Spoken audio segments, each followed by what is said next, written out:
Olá a todos! Hoje vamos mergulhar numa estrutura fascinante, uma espécie de função pública cósmica. Vamos explorar a organização e o propósito dos seres seráficos, tal como descrito no material de origem.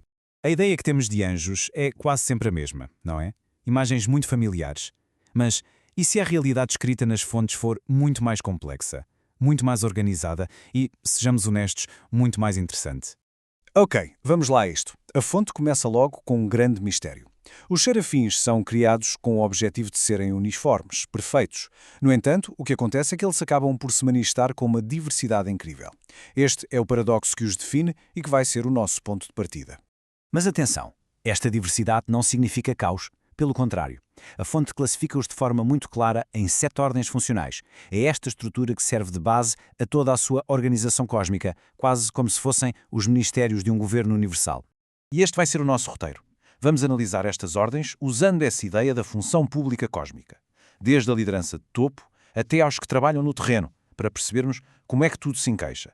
Vamos começar por cima. As ordens supremas e superiores, bem, elas funcionam como os executivos do universo. Pensem nos mais altos tribunais, nos gabinetes do governo, são eles os responsáveis pelas operações de mais alto nível. Agora, pensem bem no que esta citação sobre os conselheiros dos tribunais nos revela. Significa que, no meio de toda a justiça cósmica, existe uma ordem inteira dedicada a ser a voz da misericórdia, a garantir que a equidade e a compaixão fazem sempre parte da equação. As suas responsabilidades são imensas. Eles servem de ministros a seres divinos, funcionam como um serviço de informações para os líderes do universo, guiam as almas na sua longa jornada e dão apoio a missões de ensino cruciais. É a liderança em ação, mas a uma escala verdadeiramente cósmica. Deixando um degrau na hierarquia, encontramos os serafins supervisores. Se as ordens superiores são, digamos, a liderança central, estes são os gestores intermédios. São eles que administram os assuntos de vastos sistemas de estrelas, as constelações. E aqui dentro há uma função que é francamente fascinante: os prognosticadores da lei. O trabalho deles é analisar novas leis e antecipar o impacto que terão nas pessoas. Na prática, funcionam como defensores no processo legislativo celestial, para garantir que todas as vozes são ouvidas. O trabalho deles é muito variado. São uma espécie de arquitetos sociais que promovem a harmonia, são sensibilizadores éticos que ajudam a desenvolver a moralidade e até gerem o transporte interestelar. No fundo, são eles os pilares que estabilizam secções enormes do universo. E agora trazemos a escala cósmica para mais perto de casa. As ordens seguintes são os serafins administradores e os ajudantes planetários. Esta é a força de trabalho no terreno, aqueles que lidam mais diretamente com mundos como o nosso. Para se perceber melhor a sua função, podemos imaginá-los como uma combinação de profissões que já conhecemos. Temos os espíritos da fraternidade, que promovem a harmonia, e as almas da paz, que trabalham para trazer tranquilidade. São eles que estão na linha da frente da evolução de um planeta. Ok, temos de falar disto. Já abordámos a estrutura, as funções, mas há uma questão que paira no ar, ou neste caso nas costas, as asas. É a imagem mais icónica que existe dos anjos, mas a fonte tem uma explicação muito diferente.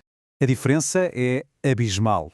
O mito diz que as asas servem para voar. A fonte, por outro lado, descreve-as como equipamento técnico avançadíssimo, isoladores de energia e escudos de fricção essenciais para viajar no espaço profundo. É uma perspectiva muito mais próxima da ficção científica do que se poderia esperar. O processo de ser enserafinado para uma viagem destas é descrito como uma sequência muito precisa. O passageiro é colocado num estado de sono de trânsito, é posicionado sobre o serafim e os escudos de energia, as asas, são ativados. O serafim transforma-se numa espécie de torpedo de luz e é lançado à velocidade da luz. É um procedimento absolutamente incrível. Depois de percebermos as suas funções, a questão natural é: para quê? Qual é o propósito final disto tudo? Porque a jornada de um serafim não é só de serviço, é também uma jornada de evolução. A fonte identifica Seraphim como o destino supremo de todos os anjos. É a esfera onde o serviço no tempo se transforma em serviço na eternidade. É o culminar de tudo o que eles são e de tudo o que fazem. Mas como é que chegam lá? Existem essencialmente 3 caminhos: atingir a perfeição no seu trabalho, receber uma chamada direta de um mensageiro divino, ou, e este talvez seja o mais comovente, ligar o seu destino ao de um ser humano servindo como seu guardião pessoal. Este último caminho entrelaça o destino angélico e humano de uma forma muito profunda. E isto deixa-nos com uma reflexão final. A imagem que resulta de tudo isto é de um cosmos incrivelmente organizado, onde cada ser parece ter uma função e um caminho de crescimento. Se uma estrutura tão vasta e com tanto propósito existe para os anjos, o que poderá isso sugerir sobre o potencial e o propósito da nossa própria jornada através do universo?